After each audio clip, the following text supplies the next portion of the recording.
మీరు నాకు తెలిసి 14,495 శ్రీవాణి టికెట్లు, ఉండి యొక్క లెక్కలు, రవికుమార్ లాంటి అదే పెద్దజీయం గారి రెసిడెంట్ పనిచేసి 150 కోట్ల తనిఖీ, దీంతో పాటు టీటీడీలో కొన్ని వస్తువులు అదే యాలక్కలు కానీ, పప్పులు కానీ, నూనె కానీ, నెయ్యి కానీ పైన ఎంక్వైరీ, సుభదం టికెట్లు అడ్డదారిలో అమ్మిన వాళ్ళు, దళాల వ్యవస్థ పైన ఏళ్ళూని కొంతమంది మంత్రులు ఒక్కోసారి 50 మంది 100 మంది తీసుకెళ్లి 10 లక్షలు 20 లక్షల రూపాయలు కాజేసిన అమౌంట్లు, అన్వీపీ టికెట్ల పైన ఇలాంటి పైన ఎంక్వైరీ జరుగుతుంది. 90 కొద్దికి వస్తున్నాయి సార్. ఇప్పుడు మళ్ళీ లెటర్లు మా బోర్డు ఏర్పాటు చేసి మళ్ళీ ఇటువంటి కార్యక్రమం మొదలుపెట్టిన తర్వాత వాటికి అడ్డంగా అవుతుంది. ఆ ఇన్ఫర్మేషన్ రావడం లేదు. కాబట్టి కొద్ది రోజులు టైం అడిగారు, నెల 15 రోజులు 10 నెలలు అడిగారు. సో ఈ నెల 7వ తారీఖున వేయాల్సింది సార్ బోర్డు. ఆల్మోస్ట్ వాళ్ళు జీవో కూడా రెడీ అయిపోయింది. నాకు తెలుసు ఆ విషయం. ఎందుకు వాయిదా వేశారంటే ఈ జేఈఓ ఈఓ గారి కళ్ళు అసలు పాపం వాళ్ళకి భయం పడుతుంది చూస్తుంది సార్. చాలా చాలా చాలా దుర్మార్గంగా బొక్కసంలో కానీ సార్. ఇంకో ఆశ్చర్య విషయం, విదేశీ డాలర్లు లేవు సార్. 5 ఏళ్లలో దేవుడి యొక్క ఉండిలో విదేశీ కరెన్సీ లేదు సార్. నాకు తెలిసి కొన్ని 100 కోట్ల రూపాయలు వస్తాయి సార్. తెలుసు నాకు ఆ విషయం. ఒక్క కరెన్సీ నోట్ లేదు సార్. ఏమైందో తెలియట్లేదు సార్.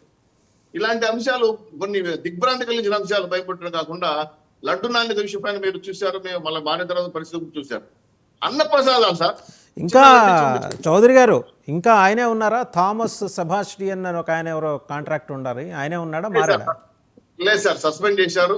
ఆయన కాంట్రాక్ట్స్ రద్దు చేశారు. టెండర్లు ఇవ్వాలి, నెక్స్ట్ టెండర్లు ఇవ్వాలి. వెంటనే వేరే వాళ్ళు కూడా మార్చి. ఒకటి మాత్రం నిజమండి, కొత్త ఈఓ గారు వచ్చిన తర్వాత లడ్డు నాణ్యత పెరిగింది, చాలా మంది భక్తులు నేరుగా చెప్తున్నారు. అయితే బోర్డు ఏర్పాటు ఎందుకు జాప్యం జరుగుతోంది? ఏంటి, ఏమన్నా ఒత్తిళ్ళా? ఏం లేదు సార్, ఒత్తిడి ఏం లేదు సార్. ఇదే కారణం. లేదంటే జరిగిన అన్యాయాలపైన ఎంక్వైరీ కొంత అడ్డంగా అవుతుందని కొద్ది రోజులు వాయిదా ఏమన్నా నెల 15 రోజులు అడిగారు. నెల రోజులు అడిగినా నేను. కానీ బాబు గారేమో ఆల్రెడీ ఇవాళనే ఈ ఏదో శ్రావణ మాసం ఏదో వస్తుందని నాకు పెద్దగా ఐడియా లేదు. పైన లోపల ఇచ్చేయాలని జీవో రెడీ చేసేసారు కూడా.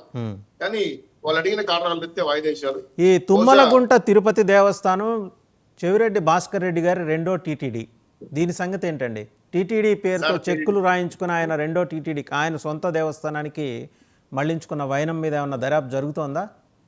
మంచి అంశం పెట్టారు. నేను కూడా మీకు పంపించాను. ఏమి జరిగిందంటే తిరుపతి దేవస్థానం అంటే తుమ్మలగుంట తిరుమల దేవస్థానం టీటీడీ సేమ్ అంకెలు వస్తాయి. ఈయన తొడా చైర్మన్ గా ఉండడం, ప్లస్ టీటీడీ బోర్డు మెంబర్ గా ఉండడం, ప్రభుత్వ విప్పిగా ఉండడం, ఆయనకి ప్లస్ అయింది. అక్కడ ఒక తిరుపతి తుమ్మలగుంట దేవస్థానం కట్టి టీటీడీకి నిధులు ఇవ్వండి విదేశాల్లోకి వెళ్ళి చెక్కులు తెచ్చుకున్నాడు సార్. ఇక్కడ మాకు ఆశ్చర్యమైన విషయం చెప్తాను. ఎఫ్ఎన్సీఓ బాలాజీ గారు ఉన్నారు, అప్పుడు జరగలేదు. ఆ తర్వాత మళ్ళీ మారారు. అక్కడికి వచ్చిన టీటీడీ చెక్కులు కూడా వ్యవస్థలో మేనేజ్ చేసి కొన్ని చెక్కులు తన అకౌంట్ లో మార్చుకున్నట్టు సమాచారం ఉంది. అది దాదాపు 400 కోట్ల పైచలుకుందని చెప్పి మాకు సమాచారం. విదేశాలకు వెళ్ళి టీటీడీ నిధులు ఇవ్వాలంటే బోర్డు మెంబర్ మీరు అడిగినా ఆయన ఇస్తారు. ఎందుకంటే దేవుడు టీటీడీ తిరుపతి దేవస్థానం తిరుపతి ఇచ్చేస్తారు. ఆ చెక్ వీళ్ళ అకౌంట్లో పడతారు. ఇలాంటి చెక్కులు విచారిస్తే ఇప్పటి వరకు బయటపెట్టింది 400 కోట్లు. సో ఇది ఆల్టర్నేటివ్ టీటీడీ తిరుపతి దేవస్థానానికి సబ్స్టిట్యూట్ గా పెట్టారు. అది దీంతో ఏమైందంటే ఫండ్ మారడమే కాకుండా బాగా దేవుడి గుండికే బొక్కేశారు, వెంకటేశ్వర స్వామి నిధులకే బొక్కేశారు. ఇది ఎంత పాపం సార్, మీకు తెలుసు కదా. మీరే విదేశాల్లో ఉండి దేవుడికి 100 రూపాయలు ఇవ్వండి అంటే అది నా ఖాతాలో వేసుకుంటే తప్పుగా సార్. ఈ విధంగా కొన్ని 100 కోట్ల రూపాయలు చేరి 400 కోట్ల పైకి తేలింది. దీంతో ప్రసారాలు కూడా పక్కదడకి. సో ఇవన్నీ కూడా ఒక ఆర్గనైజ్డ్ గా, ఒక ప్లాన్ గా, పకడ్బందీగా వైఎస్ఆర్ ప్రభుత్వంలో దేవుడిని వదలలేదు, దిశ పోలీస్ స్టేషన్ వదలలేదు, వ్యాపార వ్యవస్థలు వదలలేదు, కాంట్రాక్ట్ వదలలేదు. సో మొత్తానికి వ్యాపారం చేశారు. ఆంధ్ర రాష్ట్రం వ్యాపారం చేసి 1,00,000 కోట్లు దోసేశారు. దానిలో ఎవరిని ఉపయోగించుకోవాలంటే పోలీస్ వ్యవస్థ బెదిరించాలి కాబట్టి పోలీస్ వ్యవస్థను మొత్తం వాళ్ళ హ్యాండ్లో పెట్టుకున్నారు.